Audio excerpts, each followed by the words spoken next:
Now, we all hate potholes, don't we? But sadly for any of us who use the roads, the problem seems to be getting worse. Real bone shakers at times. Goodness knows what damage it does to your car. Well, according to the Asphalt Industry Alliance, it'll cost almost £500 million to get roads in the West Midlands back into reasonable condition. Ben Sidwell spent the day in Redditch in Worcestershire. It's hard to avoid them if you're a driver. On the roads at this time of year, potholes seem to be everywhere, which means there's plenty of this going on. I think it's a lot better than it has been. Obviously, we've not had quite such a harsh winter this year, which helps in terms of road maintenance. And we have seen spending in Worcestershire remain relatively constant over the last few years.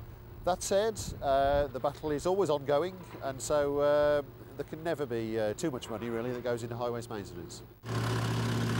But according to new figures released today by the Asphalt Industry Alliance, it's a battle we seem to be losing.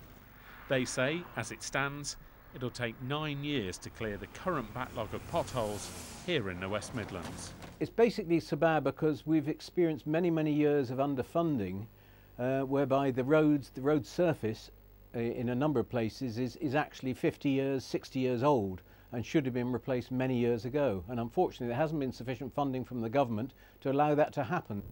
There are 3,500 miles of roads here in Worcestershire. Each year the County Council spends £20 million maintaining them. That includes repairing up to 30,000 potholes every 12 months. But despite that, more than half of residents in Worcestershire are unhappy at the state of the roads, and here in Redditch, just 31% think the roads are in a reasonable condition.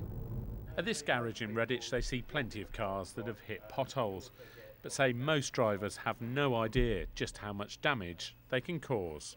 Somebody does go over a pothole and get a puncture, they'll probably just go and get the tyre replaced.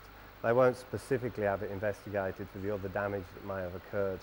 Back out on the roads, another pothole filled. Many more to go. Ben Sidwell, BBC Midlands Today, Redditch. The Warwickshire